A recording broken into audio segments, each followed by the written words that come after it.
Hey everybody, I've got a few things I want to show you. So I sort of got the helicarrier working. The controls are a little low. I'm standing right now, so something to adjust. But it's only sort of working, so we'll sort of gloss over that. But meanwhile, I've been, just working on a few other ships. So let's get started. First up. Kind of laid them out by scale, sort of. Cloud car is probably a little out of order, but to start it off, there's a T-16 Skyhopper. A lot of these things are from Star Wars, this one included, and oh, I guess I forgot the buoyancy script on. But well, okay, I was trying a few things with that one, but anyway. Here we have the X-Wing. I showed this in that last video, but this is updated. It's full scale now, and it's got a joystick instead of the steering wheel sort of thing that was going on. And this is a TIE Fighter, as you may have guessed. Also has the joystick, but it's a little more stripped down controls. And you just power it on. May as well. Oh, I guess it was closed. And crash onto our face. The X-Wing is a little weird in that it doesn't have landing gear. It's a whole Star Wars mythos thing. Makes the drivers dependent on the greater infrastructure of the Empire. So anyway, it's pretty bare bones, but it does have some sweet laser cannons. So yeah, let's see if we can get back over here because I've got other things to show you. And you know what? Let's just crash it now. Can we get up? Okay. Alrighty. So that was the X-Wing. Got a little out of order, but there. Let's a little boost. So next up is Cloud Car. I only have controls in the left pod right now, but it's pretty fun. You know, one of those vehicles I really need to start fleshing out or figuring out multiplayer anyway to really get the most out of. But here we've got, this is sort of modeled after the Razor Crest, the Mandalorian ship. It's very bare bones, and it's a pretty basic ship design when it comes down to it. But it's got dual joysticks. The left one does the throttle and yaw, and the right one does pitch, roll, and shooting with the trigger finger. And it's also got some neat stuff going on with this alternative throttle mode. But you know what? Let's hop out of this one, and I couldn't do that without doing the original Mandalorian ship, Boba Fett's Slave One. And let's head on up here. Whoa. Whoa. Okay, so this, you gotta flip the seat up. Well, you don't have to, but you know, there's a couple modes, and then you just take off.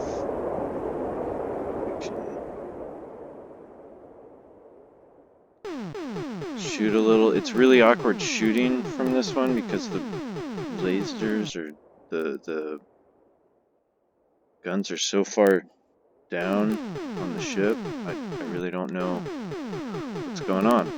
But then there's supposed to be a whole bunch of other weapons that he's got it outfitted with, but that's okay. So this alternative mode, you can switch over to this, and then this gives you sort of fine control of how much the throttle works, and this one gives you just basic throttle control.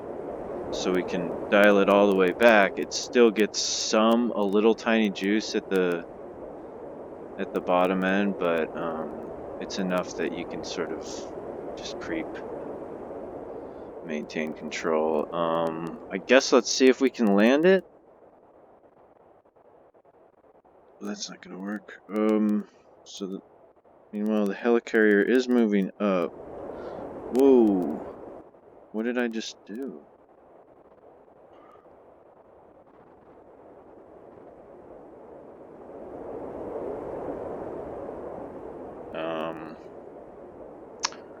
Hmm.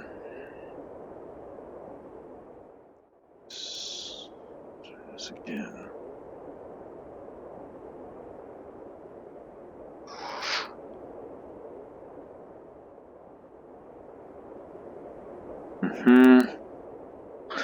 Dial that back, switch it down, and let's just power it off and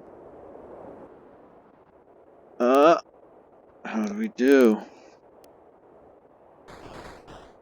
Yeah, I'd say that was successful. Right back where we left off from. So, alright, next up, this is not a Star Wars ship. This is my attempt at the Jupiter 2 from the original Lost in Space. I used to wake up every morning early before school and watch reruns of it, and just, I don't know, for whatever reason, really enjoyed that show. It was great. But this one's got the steering wheel. It's got the other stuff, but you know, it's pretty bare bones. It really needs some additional stuff. So I don't know if you can tell, but the helicarrier is starting to list a bit port to port, and that could be problematic, but we've still got time. This is a currently under renovations Millennium Falcon. Haven't got a good angle on it. I realized my design of it was just really inaccurate, and I needed to make some space, especially for like boarding ramp, and just, you know, improve the design. I think it's still too tall. I need to smush it down a little, but and the landing gear is also very, very basic. But that's another ship that I'm working on, and that one's got a yoke control, but I can show you a better example of that over here.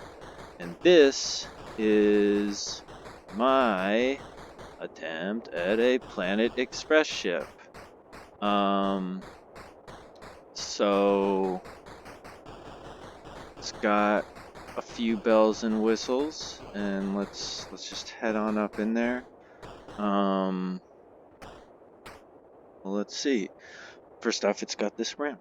Then I've got this for you know, loading cargo. Additional controls over here. You can do that. Got this nice automatic door that I made especially for this, and then now I have doors. So this is an elevator, and yeah, let's just get in and go. I need to switch over the throttle to improve it, but we've got the yoke. Let's go ahead and power it on, and then let's do low mode, and oh, okay. Just trying to pull in that landing gear. Yeah, actually, let's just go for it because you can't really see anything. The camera gets sort of lost in the midsection. I'm still working on improving the follow camera, and getting it so you can, so it follows a little better, especially with vehicles. It has like variable speeds and such. So, beyond those things, those are sort of my smaller crafts. I needed a good way to get around fast because when you're dealing with really big ships, the spaces are become bigger and bigger. So that Star Destroyer that's that I showed you a couple weeks ago, that one's 1,600 meters long. This one that I'm flying over right now is 17,000 meters long.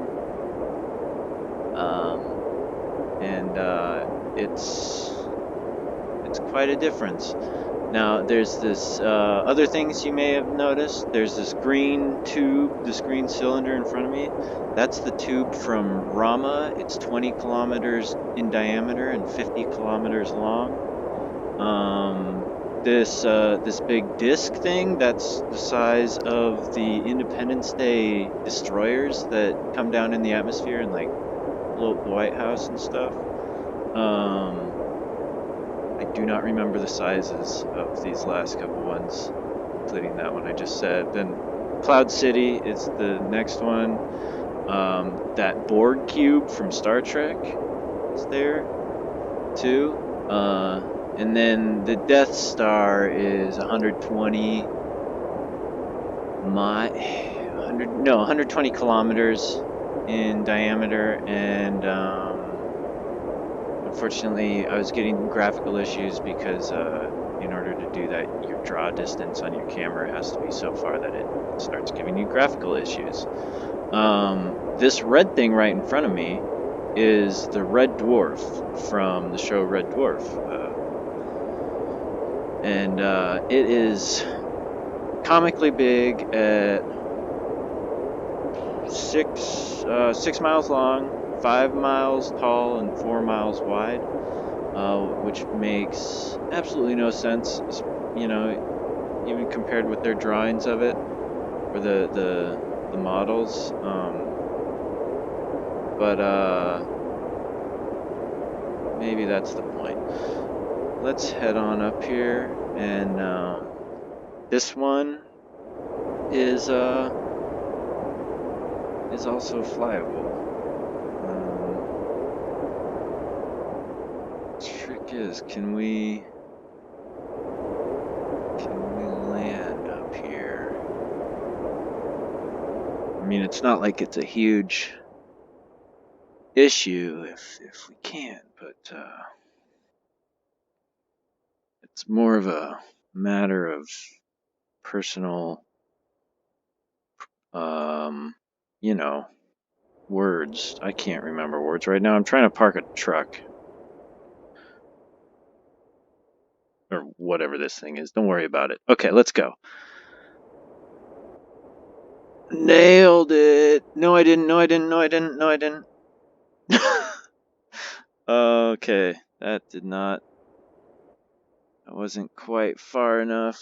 Can I just roll it up into place?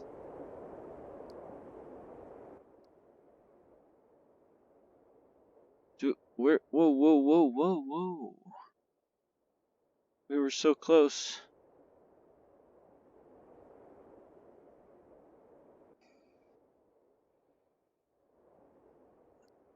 Okay. I'm not even sure anymore. Let's just.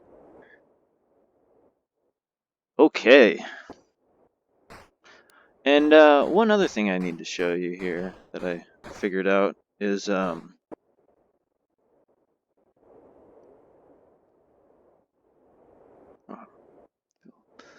way taller than I should be.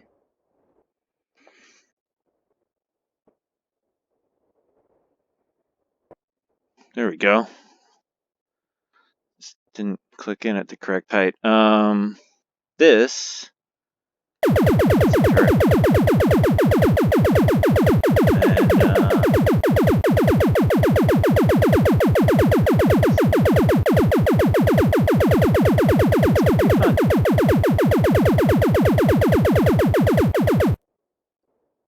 Yeah, pretty happy to get that going. Let's get on out of here. Okay. You know what? Just to be safe.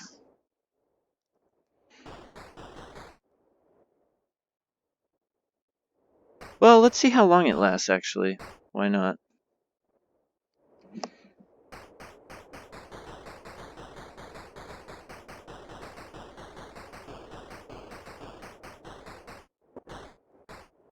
Oh, I forgot. I need to fix some things with this, but oh, right. So this one has a lock that makes it so it's sort of stuck in space time versus, well, space anyway, versus able to move, and now it's able to move, and it is going backwards because I slammed it in reverse for some reason. Okay, there we go. Well, there goes the ship. Oh no, you guys missed it.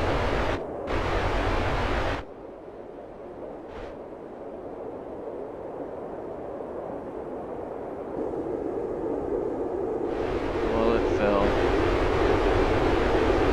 Well, anyway, so yeah, this is fun. I got this thing working. It's just huge. Just neat to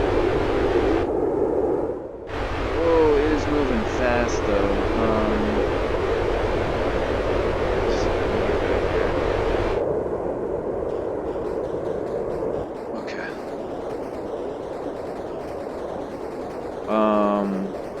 You know, and the reason for making these bigger ships is just to test things and see, and also just to get a sense of the scale, because that's one of the things that VR is really great at.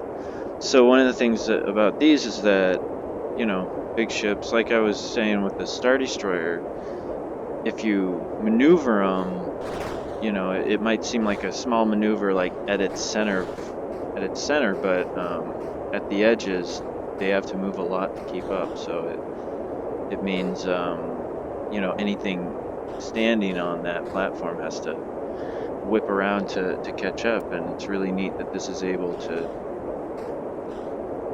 that it works. So anyway, that's pretty much all that I wanted to show you, I think. Moving around because it's turning.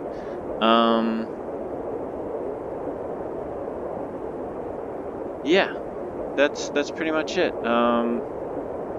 Just been refining systems and getting things working a little nicer, and yeah, ever closer toward making it something I can put out into the world. So anyway, thanks so much for watching, and have a great day. Take care. All right, bye.